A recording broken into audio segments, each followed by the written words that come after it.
All right. Wade, how are you doing? I'm doing good, man. I'm doing good. Yep. Been a busy week, but good week. Yeah, anything new and exciting? Yeah, I mean, family stuff going on. Ended volleyball last night, got football tonight. And so it was kind of bittersweet seeing the end of my daughter's like high school volleyball career. She's not going to play like college or anything like that. Yeah. So that was pretty emotional, pretty awesome night too. Just brought back a lot of memories. So that was good. But Yeah. moving on to football tonight, Friday Night Lights. I got a sophomore playing, and Yeah. that's been a ton of fun to watch, see him kind of grow through all that stuff. But other than that, work's been going good. Finished up my last well with operator we were working with here over the last probably that I've been working with over the last probably 6 months, and Okay. it's just been a great experience. I had some really good results, and so like got to meet some new guys and work with a new team, and really enjoyed it. They were good people, great people to work with, and all that. So man, everything's been good. I got no complaints. How about That's yourself? that's awesome. Yeah, I mean steady, just been steady, right? We're a lot of projects we're working on. So we've got our fourth academy group starts in 2 weeks. All We're right. building this AI tool right now that is just mind blowing. Like we did a demo with our team on Tuesday. I mean, like you're always scared to do a live demo of anything, but we took some documents and like ran it through like Right. first time. I hadn't run it through and it worked perfectly. And I was like, oh my gosh, thank you. So it's been a lot of fun with that. We could talk more about AI because we had so many people asking about Power Automate and what you were doing there. I got you. Yeah, But I like, saw I saw a couple comments. yeah, the AI stuff has been fun. It's actually it's getting really good and it's enjoyable now, right? I don't know, the more time you spend with it. And so that and kids playing baseball and same thing, man. I can't complain. And I've enjoyed really personally the last 2 weeks, all the guests that we've had on and been able to talk to, like it's been fun. So The oil field's full of just, I mean, not just like big personalities and all that stuff, but like just amazing people. Technical, scientific, and operational. I mean, it's just, dude, it's full of amazing people. yeah, and they all got great stories and experience. And so anyways, I hope to call many of them lifelong contacts, let's put it that way. But so I wanted to dig into because right before we jumped on, you text me, hey, I'm playing with Claude Code. And so Yeah. I gotta ask, like, what are you doing over there? Okay, so I talked last week about the mud report analysis that I Hmm. was running, kind of doing all that through Power Automate and GPT and all that. Yeah. And I read that so Claude came out with Sonnet 4.5, and just from like the benchmarking, I've been using Opus 4.1, and it was doing really great. But 4.5 came out, and I just saw some headlines on it and read into it a little bit. I mean, I'm not ultra technical, so I don't understand all of it. But one of the headlines on it was something like it ran an analysis like without user input or something like that for something like 36 hours. I'm just making up stuff there. I can't remember what the headline was, but I mean, it was something really impressive. Yeah, yeah. And so I kind of just went to it. And what I essentially asked it to do was recreate that mud report analysis that I had made in GPT, but do it. I just kind of told it autonomously, like run with it. And I've just been playing with that this morning, and it's pretty impressive. I mean, it runs very differently. So this is something that I'll like run on my local machine, Hmm. a lot of Python scripting, all that stuff. So I think there's some good and bad with it. And I'm still kind of debugging some issues right now. Yeah. But, what probably took me, I mean, it was over 40 hours, and I was learning a lot too. Like, I Yeah. knew nothing. I had never opened Power Automate before that. So, I mean, there was a steep learning curve there. And I'm kind of having that same learning curve with Python right now, Hmm. but it is catching up. It feels like it's catching up quickly within the first 3 hours of messing with it. It feels Gosh. like it's kind of almost where I left off on GPT. And so I won't know until I fully get there. What I realized is that, man, you got these ideas and you throw it in there, and it seems like you're 90% of the way there in like, Hmm. I would say a few hours. But getting that last 10% and working through those little bugs has proven like really challenging. It's taken more time than getting that first 90%. And so, it's just playing around with it, learning the system and learning all kinds of new aspects. I love what you just said there about the last 10% because if I know Wade, it's that he's a first 80% guy, right? And I then that, am. yeah, you It's know what I mean? really frustrating. But now It's so you're getting that frustrating. last 10. That's pretty good. Oh, well, I have to because, like, I plan on this report having memory, like looking back through the entire well, not just at that single report. And so, like, one of the first stupid problems I ran across was that it was grabbing spud date from the report as actual report date. And so, like, every time it would try and write a new line of memory of essentially what happened, it was all trying to overwrite that same day because every day was being reported as spud date. And so, it's just stupid stuff like that Yeah. I mean, it's just absolutely frustrating. But it also, like, whenever you could finally figure out what it's doing or how to overcome it, like, that's what actually gives like that sense of accomplishment. Otherwise, it's kind of, yeah, it's awesome, but at the same time, like, without any effort put into it, like, there's just usually not a big sense of reward. Yeah. Yeah, no, I totally agree. Yeah, we're like we did a demo on Tuesday of something we're building for our team, right? And basically, Right. quite simply, like we took all this data about the oil and gas industry, like truly like books that we scanned and not all this crazy stuff, put it into these data buckets, and then we trained this tool through Gemini Vector. I think it's called sorry Vertex. It's a Okay. vector search through Vertex to basically take insurance policies and then build out like a full analysis, like a risk analysis based on, and Right. it has been, I mean, something that would probably take my team 12 hours, 2 days worth of work is now done within 20 minutes or less. And it's just, it's insane. It like blows my mind. And then I'm sitting there, I'm thinking, okay, so if this only takes us 20 minutes, like what do I do with the rest of my day? Like like cause carriers can only work so fast, right? So it's like, I'm just, I don't know. I guess I got to find more stuff to do now. That's the whole thing. Well, I mean, kind of that's what I've gathered is now if I can get rid of this busy work or kind of the small little gathering the data and putting the data together into like this understandable format, like if I can accelerate that, man, my ability to make decisions or take on multiple projects or do those things is just greatly increased. Like there was a comment I think this week about that was asking like, are you afraid of being replaced? I mean, I think that fear is always there, but it's replaced not by this computer, but just by other people who are actually more efficient than me. It's kind of like uh, in the United States, we've gotten really efficient at drilling wells, right? Which means that we need less rigs to produce the same or even more oil and gas, in a less amount of time. And so, what do we need? We need less rig hands. And so, my thought on adopting AI and all this is like it's 100% going to remove some jobs and some people. It just is because the efficiency increases that we'll see with it. But if I'm one of those people who's using it and can interact with it and build things with it and do all that stuff, then kind of hopefully you're one of the ones that gets to stay around because I don't see it ever fully replacing. I mean, there's a lot of great comments out there like it'll never replace somebody working floors and throwing slips and doing things Yeah, like that. And so it's just a really, really interesting time. And I feel like if you're not embracing it, you're probably falling behind a little bit. And I saw a post from Chuck Yates this week hmm on Twitter, and he mentioned something about filling regulatory forms. And yeah, Collide is out there filling these regulatory forms with people's data and information. And I've been building something kind of similar in Claude in terms of really, uh, yeah, in terms of just grabbing data and yeah, information, like OCRing PDFs, getting that data and information out into usable formats, and then putting it into whatever documents you need it to go into. And it's not a really labor intense process to build it.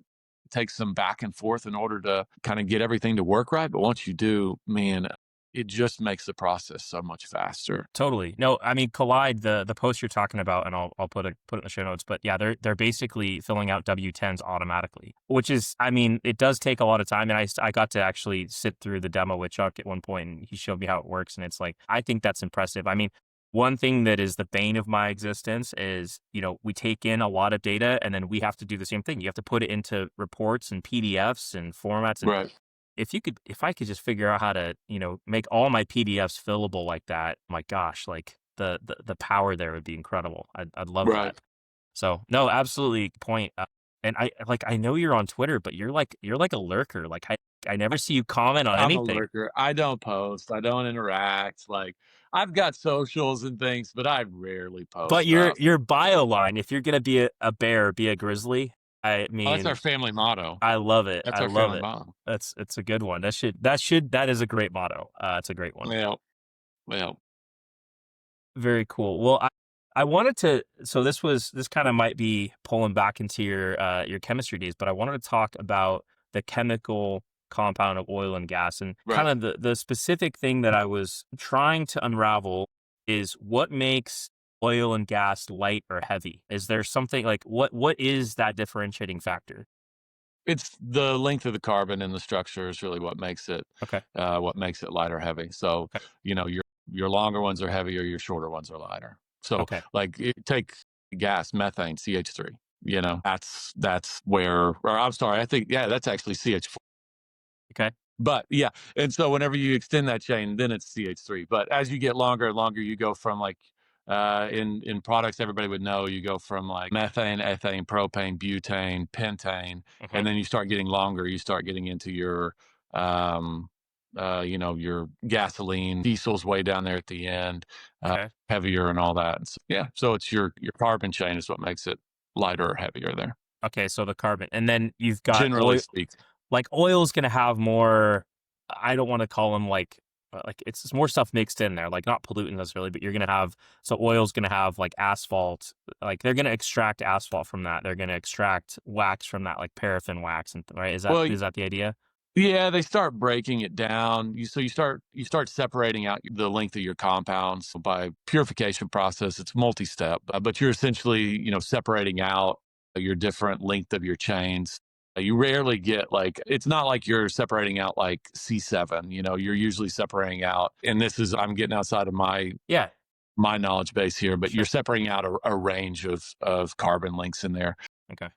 Usually it's based on, I don't want to say boiling point, but I mean, you're using heat in order to separate these out so that one will go up to the top of your tower and one will drop down to the bottom.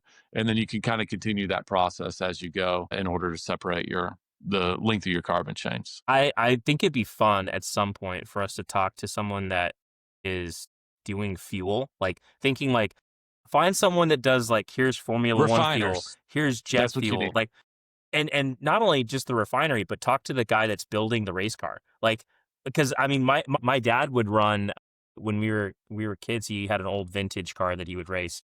Okay. It was fun to go to the track, but he would run different types of fuel in the car depending on the environment of the race, right? So you run something different here in California when it's 100 degrees outside versus Ohio when it's 40 degrees outside. Right. So and it was kind of fun, and my dad was kind of he always has been sort of that kind of nerds out on stuff like that. If I could get my dad on here, it'd be a blast.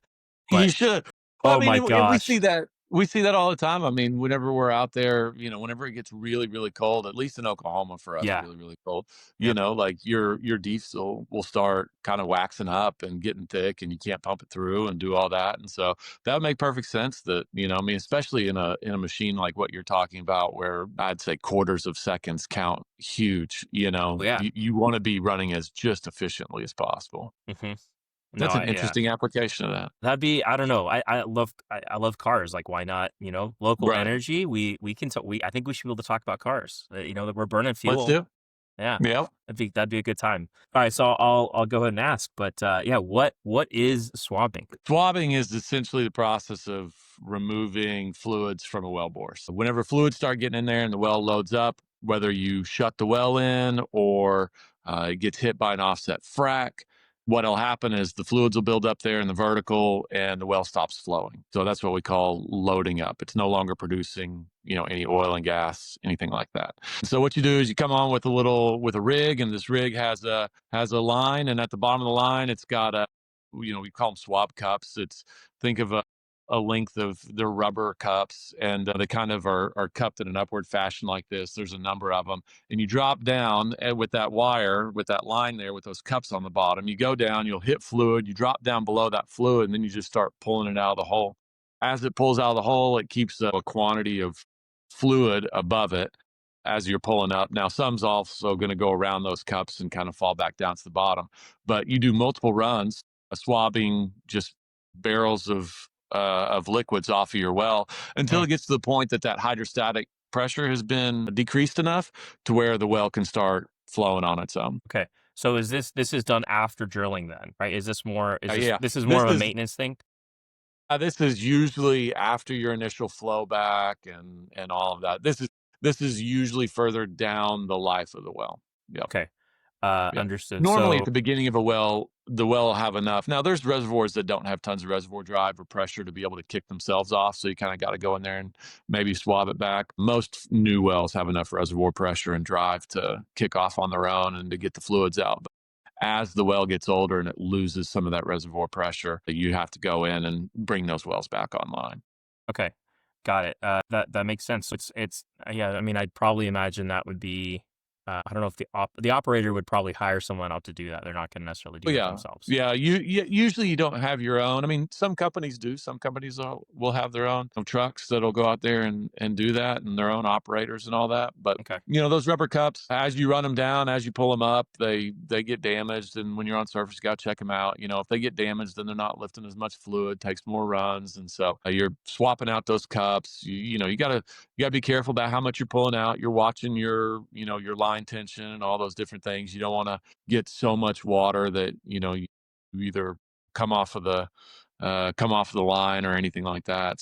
So there's a lot of things I got to watch, but for the most part, it's really just going down there, pulling fluid out, and allowing the Okay. well to get back to producing. Yeah, it makes sense. There's a thing I learned this week, and actually, this you may know the answer to this, or actually, I'd like to ask our listeners this question. But in the state of Texas, you could have multiple wells, but if it's a water flood unit, the RCC will call it one well. And I'm curious two things, which is that true, and why do they do that? I'm talking to an operator out there in West Texas. He's got 100 and I don't know, 90 wells or something like that across the state. But Right. he was talking about how because you get the well schedule, you go through it, and he's like, oh, that's actually multiple wells, Right. but they count it as one. So I don't know, it was interesting. I think I'll take a stab at it. I haven't really worked water floods in Texas, but I'm guessing just based on probably what you're seeing and everything, all of it goes to probably all the production ends up at a single tank battery, and that's where it's Okay. separated and trucked out of and all that. If you've got, say that you've got in a water flood, depends on how big the water flood is, but say you got 30 or 40 wells, having each individual well um, with its own monitoring system in terms of tanks and volumes and meters and just all of these different things. That's a pretty I don't want to say labor intense, but it's a pretty economically intense Hmm. activity, having 40 different meters and all those things set up. And Yeah. so if you can take all of that to a single battery, and most of the time these water floods are pretty close to each other in terms of physical space, but if you can Hmm. take that all to a single battery, then you're just pumping it right out of there. And then also productions, like your revenues and stuff are just split out evenly among owners of each wellbore and stuff. I think it just probably streamlines the entire process and makes it a lot more economic, because also Yeah. water floods are usually like, I may be making this term up, but like a tertiary recovery. I mean, it is end of life. Like, you're pumping 100 barrels of water downhole, hoping to get back. I think usually like a 0.5% to a 1% water Ouch. cut's pretty good. So I mean, you're pumping 100 barrels down to get back like half a barrel or 1 barrel of oil, and Yeah. so those are just really um, economically tight uh, kind of activities. Huh. Interesting. I mean, I kind of wonder at what point you just decide to be done with it, and then what do you? Yeah, I mean, you do like a P&A on it, and then just you're just done, right? Is that the idea? Yeah, Yeah. you'd have to. I mean, if there's no uphole zones to go back and work over or do anything like that, Yeah. then yeah, you go and P&A your Yeah. unit and you're Okay. done. You're done. It's Yep. okay. Good to know. Well, I just yeah, and I know the Texas RCC, like everyone's got their own way of looking at it for regulatory reasons, but that was cool to learn on this one. So, all right, let's see here. All right, abbreviations. Let's go through a couple of these. Okay. Here we go. What is AFE? Authorization for expenditure. Here we go. All right. Easy. So yeah, essentially an AFE, you're making a plan, or you're kind of laying it out on paper for how much you think you're going to spend for whatever activity you're doing. AFE for drilling, completions, or like surface installations like tank batteries and all that stuff, even workovers, all that. So kind of got an AFE. Here's how much it's going to cost. Use that to run your economics. Here's how much we're going to Yeah. spend. Here's how much we're going to get in return. So AFE. How much of a buffer are you building into that number? Like personally, if I was going to do a renovate on my home, I would add probably 10 or 15% to what I think it's going to Right. cost. And I still think I would be grossly under, but I mean, realistically, what would you what is there anything you're packing yourself with? Everybody does it differently. Okay. Every company does it differently. Okay. There's even games to be played with some of that stuff, for better or worse. Because Hmm. sometimes you have to prepay on your AFE, and so if you're going to go drill a well and you really make that AFE super high, and people have to prepay their percentage of that Yeah. AFE, like you essentially got a free loan. Mm. It's an interesting deal there. The other thing is too is I've been in I don't want to call them battles, but I mean you're like fighting for operatorship at with the OCC or with the Railroad Commission, whatever. Yeah. And Yeah. one of the things though, one of the things that's sometimes taken into account, it's not a like I would say the driving factor, but I mean if you can harvest those hydrocarbons for cheaper than the other person, that it's more economic for everybody. And so if you show up to the courthouse and you've got this AFE and you prove that you can actually do it for that, you say, Hmm. hey, we're gonna drill and complete this well for $5 million. And look, we've drilled 100 of them just like it for right around $5 million. And somebody else shows up and says, well, we're going to drill it, but they say they're going to drill it for 7 million. Why would you go out and say, well, yeah, let's just spend $7 million for the same well? And so it's a really interesting kind of back and forth right there. Why do you have to take your bid to the OCC or the RCC and tell them what it is, or is that not part of it? You're just using it as an example. No, that's not. I would say that's not standard. That you Okay. have to take it to the. I mean, you always, you're submitting your AFE to your partners and doing all those different things. Okay. But if you're Yeah. going Yeah. and kind of fighting for operatorship, then that's one of the things that you have to submit is your Okay. AFE. Got And it. that's the reason why. Yeah. So normally, though, I mean, Understood. normally you're not out there having to kind of fight to be operator on each one of your sections. Most of the time you just you send out all your notifications and everything, all your land department, all those guys work together and kind of make deals and agreements before you kind of get to that point. But it happens, it's inevitable with everybody, is at some point you're going to want to drill a well and somebody else is going to say, well, no, we want to drill that, and it can kind of come to what I'm referring to there. Gotcha. Okay. Cool. Thanks for the context. That's helpful. All right. Second abbreviation. What is NOx? NOx or nitric oxide, I'm not quite So sure where we're going. you're on the right path, right? So Okay. NOx it's a collective term for nitrogen oxides, primarily nitric oxide and nitrous dioxide, released Okay. during oil and gas operations. So they just title it NOx because it's Okay. Yep. and NO2. Right. Okay. It's interesting. Okay, and then I think this will be my favorite That's yeah. one, and I think Okay. I think you're gonna get it. But what is WOB? Waiting on oh no, wait on bit. Oh my gosh. I There was you thinking go. of I thought you were gonna go to WOC, which is like waiting on cement or something like that. And I was like, no, WOB, yeah, wait on bit. Oh my gosh, I can't believe that one took me a second. So yeah, that's just All right. how much weight you're putting from the drill string down on the bit. So let me ask you a question, all right? Okay, Okay. say that you got a 6 1/8 drill bit, right? Okay, drill Okay. bit's 6.125 inches in diameter. What do you think a normal weight on bit would be for that drill bit? Like how much are you actually applying? My question first would be, wouldn't that weight vary depending on how many lengths of drill string you have already? Or is the weight on bit always going to be consistent based on the drill bit? It's not always consistent. I'm not gonna say it's always consistent. And then you do have a difference between sliding and rotating. I'll say this: sliding, you can Okay. put a lot more weight on the bit whenever you're sliding. You're also not Okay. getting all of it down there. You've got hole friction and all that stuff. But like, just I would say drill bits. There's usually like a maximum that they kind of recommend. There's some numbers they can throw out there. Now you can go over it and do all those different things, whatever you want to do. But there's kind of a standard range where people run. And I was just wanting to think, like, I'm just wanting to see if you get close or if you're kind of off by orders of magnitude. My only point of reference is that neighbor's drilling rig that I sent you the specs on, 10,000 PSI mud, 65,000 foot-pounds of Okay. torque. So I'm going to guess, Okay.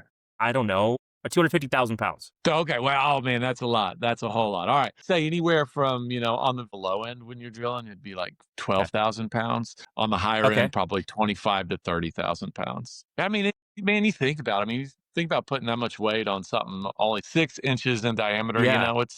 it's a lot of weight, I'm looking at the spec sheet right like now, the but hoisting it's capacity and it's stuff. Yeah, but like a 1 million pound hook, like what do you even need that for? Is that just over engineered, or like where would you use that Oh, on a no, land well, rig? That's I mean, if crazy. you think about it, I mean, that's well, so when we're talking about weight on bit, we're talking about just how much we transfer down to the bit, but I mean, that doesn't even take into account your string weight. When Okay. we're pulling out the hole, a lot of our wells now we drill with 4-inch drill pipe in a lot of our stuff, and so that's a lot lighter. I mean, that's 14 pounds per foot. Yeah. So our hook load when we're in a horizontal well is, 200,000, 225, something like that. Everything depends on your depth, right?